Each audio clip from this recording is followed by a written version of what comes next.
Hi everyone. हम लोग RCC 1 कर रहे हैं जो कि सिविल का सब्जेक्ट है, सिविल इंजीनियरिंग का।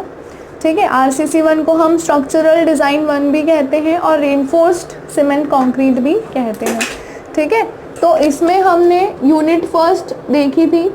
यूनिट फर्स्ट में हमने क्या क्या देखा था? Design of singly reinforced beam हमने देखा था, है ना। उसके कुछ न्यूमेरिकल्स भी करे थे और फाइंडिंग मोमेंट ऑफ रेजिस्टेंस, यानी क्वेश्चन आता है एग्जाम में moment of resistance find out करना है, तो उसके लिए भी हमने न्यूमेरिकल्स देखे थे।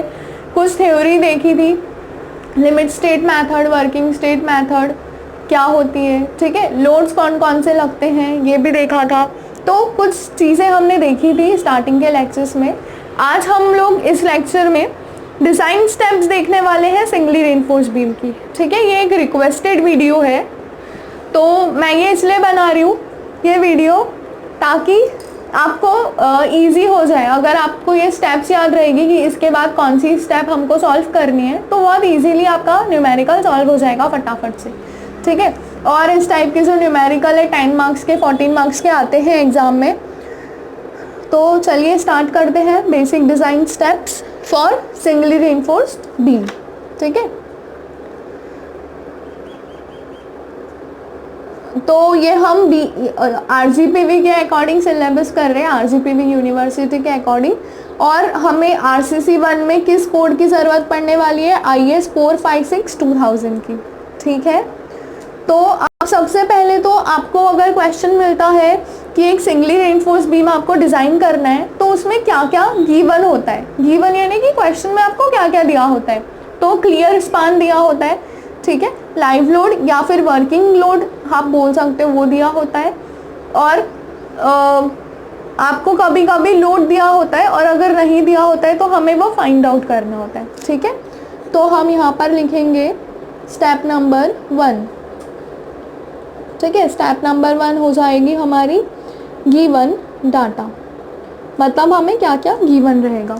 तो आपको सबसे पहले तो क्लियर स्पान दिया रहेगा, clear span x metres, x क्यों? क्योंकि इट में भी 4, 5, 6 जो भी हो सकता है।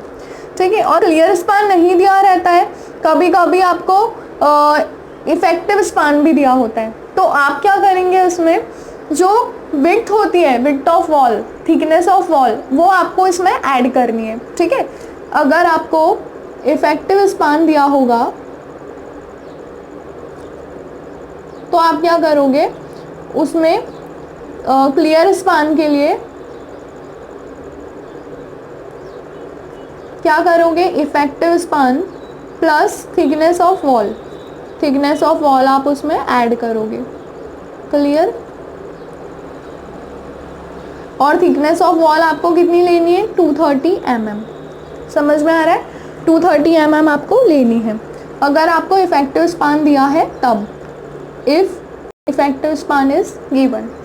तो ये हो गया क्लियर स्पान, इफेक्टिव स्पान।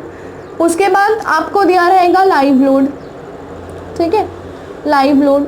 अब जब हमने थियरी पोर्शन किया था लेक्चर्स में, तो हमने देखा था लाइव लोड क्या होता है। लाइव लोड यानी कि इम्पैक्ट लोड हम बोलते हैं, जैसे मूविंग व्हीकल्स का या फिर मूविंग पर्सनस का जो वेट आता है उसे हम लाइव लोड बोलते हैं। ठीक है, तो लाइव लोड आपको क्वेश्चन में दिया रहता है, इसको हम ले लेंगे y किलो न्यूटन पर मीटर में, किलो न्यूटन पर मीटर में दिया होता है। ठीक है, लाइव लोड। तो लाइव लोड से हम एक्चुअल लोड या फिर टोटल लोड या फिर फैक्टर लोड फाइंड आउट करते हैं। ये दो चीज़ें आपको क्वेश्चन में दी हुई रहेगी। और इसके बाद आपको grade of steel and grade of concrete दिया होता है। ठीक है, ग्रेड ऑफ स्टील और ग्रेड ऑफ कंक्रीट की वैल्यू दी हुई होती है। ठीक है, फर्स्ट, ये सेकंड, ये थर्ड और ये फोर्थ, 4 चीज़ें आपको दी रहेगी। क्लियर। और अगर ग्रेड ऑफ स्टील नहीं दिया है तो आपको कितना लेना है? FE 415। ग्रेड ऑफ कंक्रीट अगर नहीं दिया हुआ है तो M20 या M25 आपको लेना है। समझ में आया? FE 415 से क्या हमको क्या मिलेगा? FY = 415 न्यूटन पर mm², यही मिलेगा, क्योंकि FY क्या है? कैरेक्टरिस्टिक स्ट्रेस ऑफ स्टील, और ये क्या है, compressive strength of concrete in 28 days. तो इसको हम क्या लिखेंगे, 25 न्यूटन पर mm स्क्वायर, और इसको डिनोट किससे करेंगे हम, FCK से। समझ में आ रहा। तो ये 4 चीज़ें हमको गिवन डाटा में मिल गई। अब इसके बाद हमें डेप्थ भी निकालनी होती है, डेप्थ और विड्थ तो हमें पता होनी चाहिए ना, तो वो हम कैसे निकालेंगे। तो स्टेप नंबर 2 होती है हमारी depth of beam, depth of beam, ठीक है। स्टेप नंबर 1 हो गई गिवन डाटा, अब स्टेप नंबर 2 हो जाएगी डेप्थ ऑफ बीम। तो अब देखते हैं डेप्थ ऑफ बीम। इसके लिए क्राइटेरिया होता है IS कोड में, जो कि होता है D is equal to 1/12 of span to 1/15 of span. Span क्या है, स्पान लेंथ, ठीक है, स्पान लेंथ जो कि आपको क्लियरली दिया हुआ है क्वेश्चन में। स्पान लेंथ आपको दी हुई है, तो उसका 1/12 और 1/15 इन दोनों के बीच का हमें क्या निकालना है, D। जैसे मान लीजिए x आ रहा है आपका पॉइंट में और y आ रहा है पॉइंट में। जैसे मान लीजिए 430 और 550 आ रहा है, तो 430 और 550 की बीच की वैल्यू आप ले लोगे 500 राउंड फिगर में, ठीक है। तो यहाँ से हमें क्या मिल जाएगा, D मिल जाएगा mm में। क्लियर हुआ। अब क्या ओवरऑल D मिल गया, तो B कैसे निकालेंगे, तो width of beam, width of beam यानी कैपिटल B से हम इसको डिनोट करते हैं। तो ये क्या हो जाएगा, 1/2 ऑफ डेप्थ, ठीक है। हमें कितना लेना है, हमेशा 0.5 D। रेशो क्या होता है B और D का, B/D का रेशो होता है 0.5 या फिर 1/2 रेशो हमें रखना है, ठीक है। तो 0.5 D या फिर 1/2 D से आपको B मिल गया mm में, ठीक है। तो ये हमने निकाल लिया B और D। अब इसके बाद आती है बारी इफेक्टिव डेप्थ की। इफेक्टिव डेप्थ क्या होती है, मैंने पहले भी बताया है। अगर रेक्टेंगुलर क्रॉस सेक्शन है तो यहाँ पर हमने बार्स प्रोवाइड किए हैं, ये हो जाएगी ओवरऑल डेप्थ, और ये वाली मतलब बार के सेंटर तक ये कहलाएगी आपकी इफेक्टिव डेप्थ, और ये जो बचा हुआ पोर्शन है ये क्या कहलाएगा, कवर, ठीक है। तो ये हो गई फर्स्ट ओवरऑल डेप्थ, ये सेकेंड हमने निकाल लिया विड्थ। अब थर्ड निकालना है इसमें हमको स्टेप नंबर 2 में इफेक्टिव डेप्थ, ठीक है। तो इफेक्टिव डेप्थ देखते हैं, थर्ड इफेक्टिव डेप्थ। तो इफेक्टिव डेप्थ को हम स्मॉल d से रिप्रेजेंट करेंगे। तो small d is equal to capital D minus D dash. तो अब ये D डैश क्या है, यहाँ पर कवर है, जो कि हमको कितना लेना है, 40 और 50 mm। समझ में आ रहा है, हमें कितना लेना है, 40 या 50 mm का कवर लेना है। और ओवरऑल D में से हम कवर माइनस कर देंगे तो हमें क्या मिल जाएगा, इफेक्टिव डेप्थ मिल जाएगी mm में। क्लियर। तो ये हमें इफेक्टिव डेप्थ भी मिल गई। तो ये 3 स्टेप्स में स्टेप नंबर 2 कंप्लीट हो गई। अब स्टेप नंबर 3 देखते हैं, ठीक है। स्टेप नंबर 3 हो जाएगी आपकी लोड कैलकुलेशंस, ठीक है।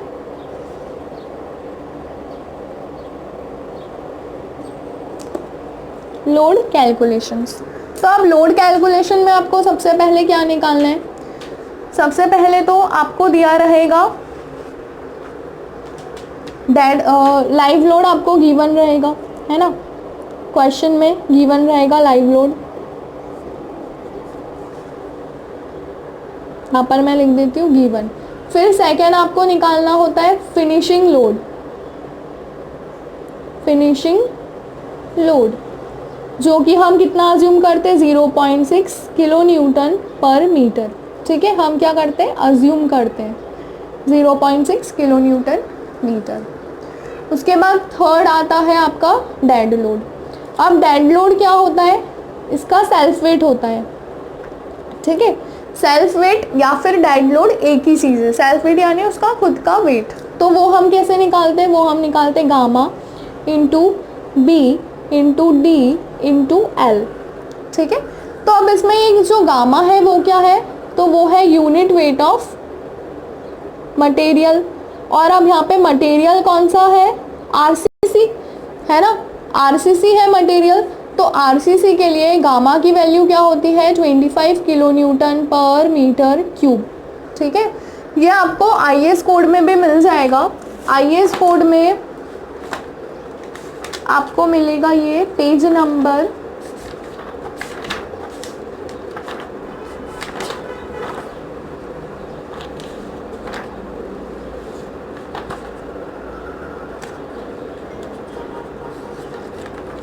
'आईएस कोड में ये है पेज नंबर 15 या 16 पे आई थिंक हम लोग देखते हैं इसको आईएस कोड में।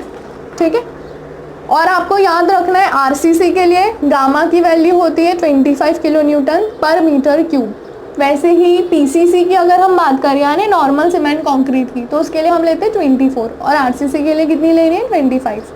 ठीक है, और बी आपने निकाल लिया, डी भी आपने निकाल लिया, और ये जो एल है ये आपको क्या लेना है यूनिट, यानी 1 कंसीडर करना है एल को। तो फॉर्मूला आपका क्या हो जाएगा, gamma into B into D भी हो सकता है, लेकिन एल लिखना है और एल हमको वैल्यू कितनी लेनी है स्पान की 1 मीटर। क्लियर हुआ, तो ये निकल गया डेड लोड। तो टोटल लोड क्या हो जाएगा, टोटल लोड जिसे हम W से रिप्रेजेंट करेंगे तो वो हो जाएगा live load plus finishing load plus dead load या फिर सेल्फ वेट। तीनों का मिलाकर आपको क्या मिल जाएगा, W मिल जाएगा किलो न्यूटन पर मीटर में। समझ में आया। अब इसके बाद हम क्या निकालेंगे, फैक्टर्ड लोड। फैक्टर्ड लोड, तो फैक्टर्ड लोड को हम WU से रिप्रेजेंट करेंगे और वो हो जाएगा W into factor of safety. Factor of safety का जो क्राइटेरिया है वो आपको कहाँ पर दिया है, पेज नंबर 68 पर। ठीक है, पेज नंबर 68 पर दिया है आईएएस कोड में, है ना। तो हमको फैक्टर ऑफ सेफ्टी कितना लेना है 1.5।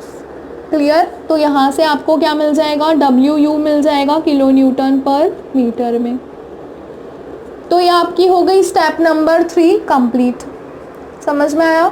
स्टेप नंबर 3 कंप्लीट हो गई 5 पॉइंट्स में। क्या करेंगे हम, लाइव लोड निकालेंगे, फिनिशिंग लोड निकालेंगे, डेड लोड निकालेंगे और तीनों को प्लस कर देंगे। तो यहाँ पर आपको टोटल लोड मिल गया और फैक्टर लोड मिल जाएगा इनटू फैक्टर ऑफ सेफ्टी का मल्टीप्लाई करके। अच्छा, फैक्टर ऑफ सेफ्टी हम क्यों लेते हैं, हम फैक्टर ऑफ सेफ्टी इसलिए लेके चलते हैं क्योंकि अगर आगे जाके हम मोमेंट और शियर कैलकुलेशन करेंगे तो उसमें कुछ गड़बड़ ना हो डिज़ाइन में। अगर कम ज़्यादा होता है तो हमको फिर से पूरा रीडिज़ाइन करना पड़ेगा, इसलिए हम पहले ही फैक्टर ऑफ सेफ्टी लेके चलते हैं ताकि हमारा सेक्शन जो है वो सेफ रहे शियर फेलियर के लिए। क्लियर हुआ। तो चलिए स्टेप नंबर 4 देखते हैं। तो स्टेप नंबर 4 है हमारी, स्टेप नंबर 4 है मोमेंट एंड शियर कैलकुलेशन।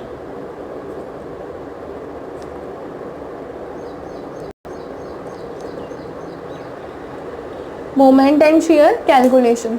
तो मोमेंट कैसे निकालना है, मोमेंट के लिए फॉर्मूला हम बचपन से पढ़ते आ रहे हैं, टॉस में पढ़ा है हमने, फिर हमने सॉम में पढ़ा है।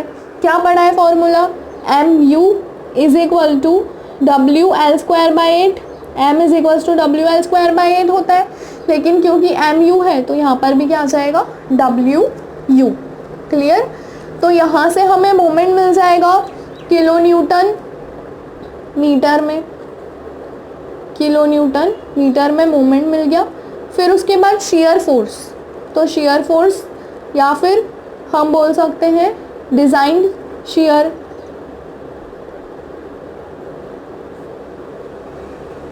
तो उसको हम रिप्रेजेंट करेंगे VU से। तो वो क्या हो जाएगा WU इंटू L/2। ये हम किसकी बात कर रहे हैं, सिंपली सपोर्टेड बीम के लिए निकाल रहे हैं। तो फॉर्मूला क्या होगा WL/2। अगर हम कैंटिलीवर की बात करें तो क्या होगा फॉर्मूला WL। ठीक है, तो यहाँ से हमको VU मिल गया किलो न्यूटन में। तो ये आपका शियर फोर्स और बेंडिंग मोमेंट कैलकुलेट हो गया स्टेप नंबर 4 में। समझ में आया। ये हमने निकाल लिया मोमेंट और ये निकाल लिया shear फोर्स। अब इसके बाद स्टेप नंबर 5 होगी आपकी लिमिटिंग मोमेंट। ठीक है, अब इसके बाद हमें क्या कैलकुलेट करना है, मोमेंट और shear हमने निकाल लिया, अब इसके बाद हम निकालेंगे लिमिटिंग मोमेंट। तो देखते हैं स्टेप नंबर 5।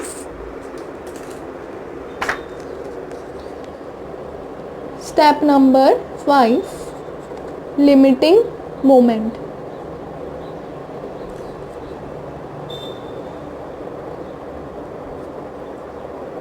mu लिमिटिंग से रिप्रेजेंट करेंगे हम इसको। ठीक है, तो ये हमें फाइंड आउट करना है।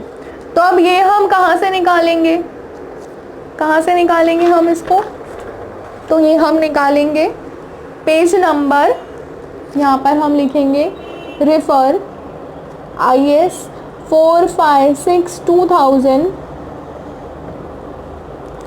पेज नंबर 96 सी वाला पोर्शन। ठीक है, तो अब सी वाला पोर्शन देखते हैं क्या है पेज नंबर 96 पर, क्योंकि हम इसको LSM से सॉल्व कर रहे हैं, है ना।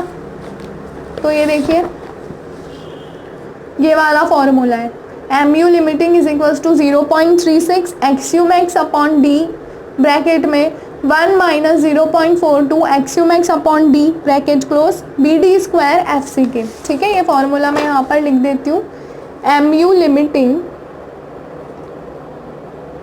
Is equal to 0.36 XUmax upon D XUmax upon D 1 minus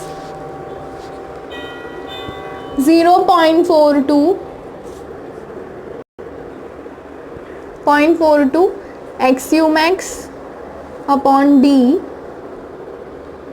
BD square FCK। ठीक है, अब देखिए एक एडवांटेज हमें क्या मिलता है, अगर हमको पेज नंबर याद हो तो हम क्या करेंगे, डायरेक्ट वहाँ से फॉर्मूला कॉपी कर लेंगे, हमें इतना बड़ा फॉर्मूला लर्न करने की ज़रूरत नहीं है। और दूसरी मेथड ये है कि अब देखिए इस फॉर्मूले में हमारे पास XUmax की वैल्यू नहीं है, क्वेश्चन में हमने XUmax निकाला है क्या, कहीं पे नहीं निकाला है।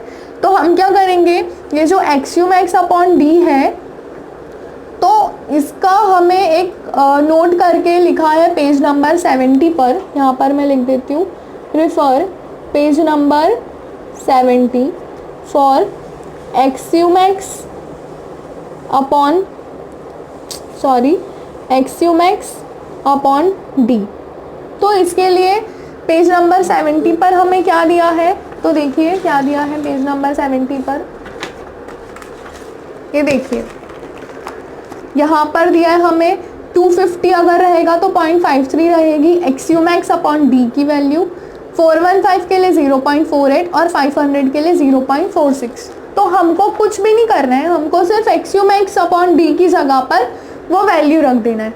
ठीक है, तो अभी जैसे कि हमें क्वेश्चन में कुछ भी नहीं दिया है तो हम FE 415 के लिए कंसीडर करते हैं। ठीक है, तो mu लिमिटिंग क्या हो जाएगा, यहाँ से 0.36 XUmax अपॉन D की जगह पर हम रख देंगे FE 415 के लिए 0.48। ठीक है, फिर 1 माइनस 0.42 इंटू यहाँ पर भी XUmax अपॉन D है तो यहाँ पर भी क्या रख देंगे 0.48 BD square FCK as it is. ठीक है, इसको कैलकुलेटर पे सॉल्व कर लेते हैं तो देखते हैं क्या मिलेगा।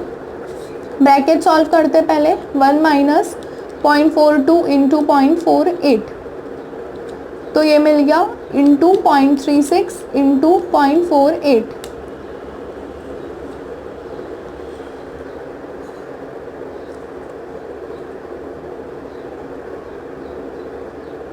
ठीक है, तो 0.1379 तो मतलब ये क्या हो गया 0.138 लिख सकते हैं हम इसको, इतने पूरे को, और ये BD square FCK as it is. ठीक है, तो ये हमको शॉर्ट में मिल गई mu लिमिटिंग की वैल्यू FE 415 के लिए, है ना, फॉर FE 415 के लिए। वैसे ही हम FE 200 और FE 500 के लिए भी निकालेंगे तो हमें mu लिमिटिंग कितना मिल जाएगा, तो 250 के लिए हमें मिल जाएगा 0.148 FCK BD स्क्वायर ठीक है, ये मिल गया हमको FE 200 के लिए, सॉरी 250 के लिए, और MU लिमिटिंग की वैल्यू 0.134 BD² FCK, ये हमें मिल जाएगी FE 500 के लिए। ठीक है, तो FE 415 के लिए डायरेक्ट आप वैल्यू पुटअप कर सकते हो, MU लिमिटिंग की जगह 0.138 BD² FCK, 0.148 FCK BD², 0.134 FCK BD²। ठीक है, डिपेंड करता है कि आपको कौन सा वाला दिया है। समझ में आ रहा है? ये ऐसा हमने शॉर्ट में क्यों किया, क्योंकि हमको यहाँ पर थोड़ा सा दिक्कत जा रहा था कैलकुलेशन करने में, इसलिए हमने इसको थोड़ा सा शॉर्ट में कर दिया।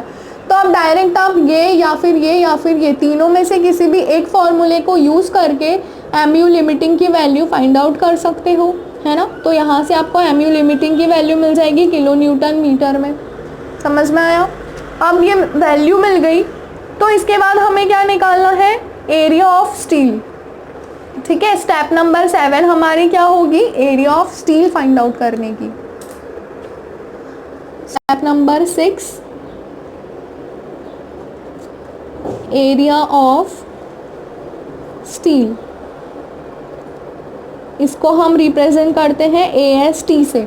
ठीक है, तो एरिया ऑफ स्टील क्या होगी, तो अब इसके लिए हमें देखना पड़ेगा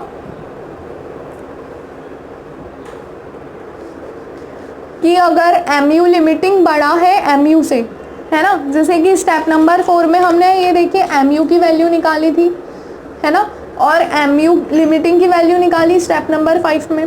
तो अगर MU is less than MU limiting, तो सेक्शन कैसा डिज़ाइन होगा, सेक्शन इज सिंगली रेनफोर्स्ड। ठीक है, सिंगली रेनफोर्स्ड सेक्शन की तरह हम उसको डिज़ाइन करेंगे, है ना। तो अब इस कंडीशन में एरिया ऑफ स्टील हमको अगर निकालना हो तो हम कौन से फॉर्मूले से निकालेंगे, पेज नंबर 96 पर फॉर्मूला दिया है IS कोड में। ये देखिए फॉर्मूला,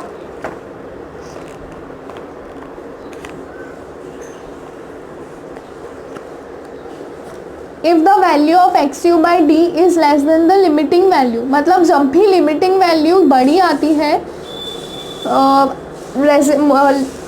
नॉर्मल वैल्यू से, मतलब कि MU से अगर MU लिमिटिंग की वैल्यू बड़ी आती है तो हम इस फॉर्मूले से AST फाइंड आउट कर सकते हैं। ठीक है, हमारे पास फॉर्मूला क्या है, देयरफॉर यहाँ पर हम लिख देंगे refer IS 456 2000 page number 96B। ठीक है, तो अब फॉर्मूला क्या है मैं यहाँ पर लिख देती हूँ, MU is equal to 0.87 FY AST D bracket में 1 minus AST FY upon BD FCK। ठीक है, ये फॉर्मूला है हमारे पास। और अगर हम इसको आगे सॉल्व करते जाएंगे तो एक और फार्मूला जनरेट होगा डायरेक्ट AST का, वो क्या होगा 0.5 FCK अपॉन FY ब्रैकेट में 1 minus under root 1 minus MU upon MU into 4.6 upon FCK BD² into BD। ठीक है, B इंटू D, तो ये फॉर्मूला भी जनरेट होगा। तो इस फॉर्मूले से क्या होगा कि डायरेक्टली आपको AST मिल जाएगा। अगर आप इस फॉर्मूले से सॉल्व करते हैं तो इस फॉर्मूले से क्या होगा ना, देखिए यहाँ पर AST 2 बार है, तो वो आगे चल के इक्वेशन कैसी बनेगी, 1 माइनस AST² माइनस AST की पावर 4, कुछ इस प्रकार से इक्वेशन बनेगी प्लस और माइनस में। तो वो आपको सॉल्व करना थोड़ा सा डिफ़िकल्ट हो जाएगा कैलकुलेटर में, और हमारे पास एग्ज़ाम में इतना टाइम भी नहीं होता है, क्वेश्चंस बहुत लेंथी होते हैं, तो इसलिए मैंने एक फार्मूला जनरेट करा है ये वाला। तो इस फार्मूले से क्या होगा ना, बहुत हेल्पफुल रहेगा ये फार्मूला, और आप इजीली निकाल सकते हैं एरिया ऑफ स्टील की वैल्यू इस फॉर्मूले की मदद से। समझ में आ रहा है? तो ये फॉर्मूला आप चाहे तो याद कर लीजिए या फिर आपके IAS कोड में आप पेंसिल से कहीं पर भी लिख लीजिए, और पेज नंबर याद रखिए कि इस पेज नंबर पे हमने ये फॉर्मूला लिख रखा है। तो जब भी आपको एग्ज़ाम में ज़रूरत पड़े फटाक से वहाँ से फॉर्मूला कॉपी किया और लिख लिया। तो यहाँ से आपको AST भी मिल जाएगा, ठीक है, AST मिल जाएगा यहाँ से mm² में, AST की वैल्यू मिल जाएगी आपको mm² में। AST मिल गया। अब इसके बाद नंबर ऑफ बार्स भी तो निकालने पड़ेंगे हमें, है ना। तो नंबर ऑफ बार्स हम कैसे निकालेंगे, तो उसके लिए भी हम स्टेप नंबर 7 है हमारी,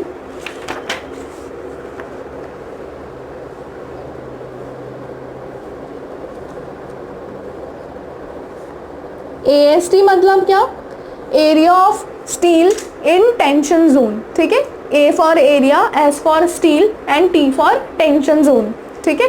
अब लेकिन एरिया तो हमें मिल गया, लेकिन नंबर ऑफ बार्स कितने लगाने, सरिया कितना प्रोवाइड करना है उस पर्टिकुलर एरिया में, ये भी तो हमें फाइंड आउट करना पड़ेगा, है ना। तो वो हम कैसे फाइंड आउट करेंगे, तो उसके लिए फॉर्मूला होता है नंबर ऑफ बार्स। अगर हमको निकालने हैं तो हमें टोटल एरिया अगर पता है उसको हम एरिया ऑफ 1 बार से डिवाइड कर दे तो हमें नंबर ऑफ बार्स मिल जाएंगे। एरिया ऑफ 1 बार से डिवाइड कर दे तो नंबर ऑफ बार्स मिल जाएंगे, है ना। तो ये ना एरिया ऑफ 1 बार निकलेगा कैसे, ये टोटल AST तो हमने अभी निकाल लिया, लेकिन एरिया ऑफ 1 बार निकलेगा कैसे। तो एरिया ऑफ 1 बार के लिए हमें क्या करना होगा, हम अज्यूम करेंगे 16 mm, 12 mm, 20 mm का डाया ऑफ बार्स, ठीक है। तो हमें यहाँ पर एक लाइन लिखनी होगी, अज्यूम 12 mm और 16 mm और 20 mm dia bars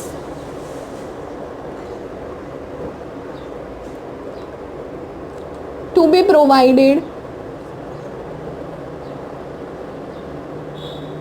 in tension zone, ठीक है। मतलब हम यहाँ पर एक लाइन लिखेंगे कि assume, for example assume 12 mm diameter bars to be provided in tension zone.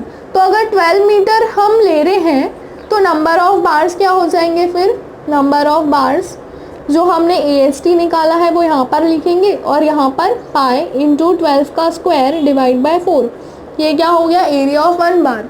तो जब हम इसको कैलकुलेट करेंगे तो हमें आंसर मिल जाएगा x बार्स।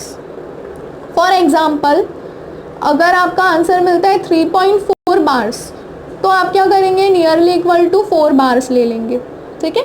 राउंड फिगर में हम ले लेंगे क्योंकि 3.4 बार्स हम कैसे प्रोवाइड कर पाएंगे, है ना। तो हम 4 बार्स ले लेंगे।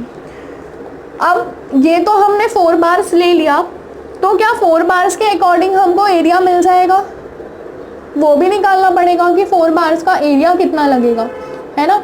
तो 4 बार्स के लिए एरिया, तो हम एक और स्टेप लेंगे AST प्रोवाइडेड, मतलब हमको प्रोवाइड कितना करना है एक्चुअली।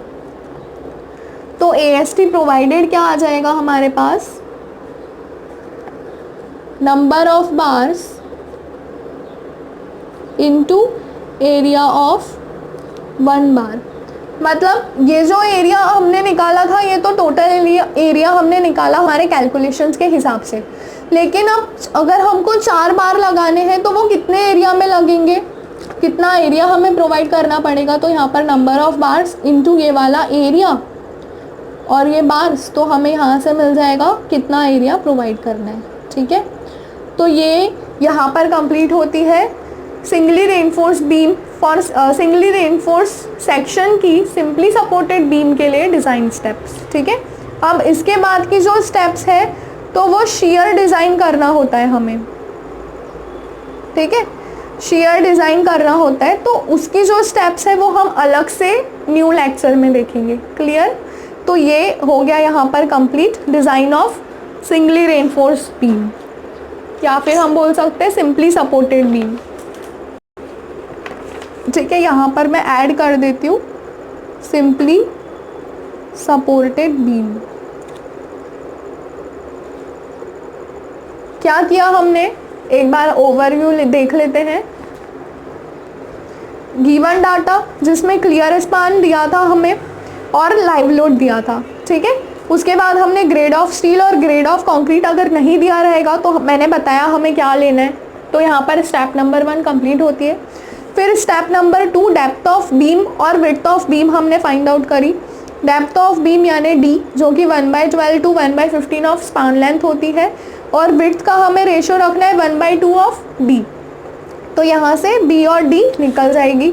उसके बाद हम निकालेंगे इफेक्टिव डेप्थ। इफेक्टिव डेप्थ यानी स्मॉल डी से हम उसको रिप्रेजेंट करेंगे जो कि होती है ओवरऑल डी माइनस कवर।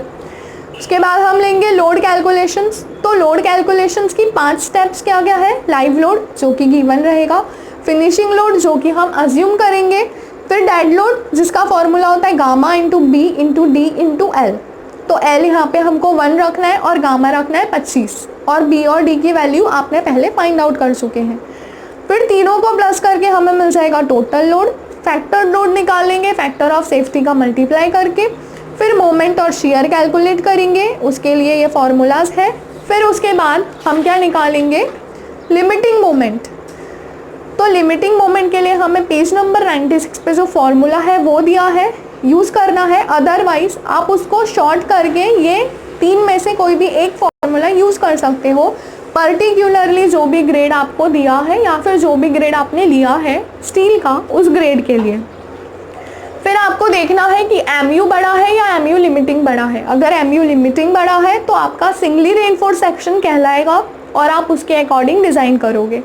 तो उसके अकॉर्डिंग जब आप डिज़ाइन करोगे तो आप इस फॉर्मूले से जो कि पेज नंबर 96 पे दिया है, इससे आप area of steel find out कर लोगे, या फिर ये फॉर्मूला जो मैंने बताया है इससे। एरिया ऑफ स्टील निकल जाने के बाद आप number of bars find out करोगे और actual area provided for this bars वो निकाल लोगे। तो यहाँ पर आपकी डिज़ाइन प्रोसेस कंप्लीट होती है सिंगली रेनफोर्स बीम के लिए। क्लियर। इसके बाद डिज़ाइन ऑफ शियर रेनफोर्समेंट है जो कि हम अगले चैप्टर में अगले लेक्चर में लिखेंगे, ठीक है। अगर आपको मेरी वीडियो पसंद आई हो तो प्लीज़ एक लाइक करें और शेयर करना ना भूलें, ठीक है। Thank you.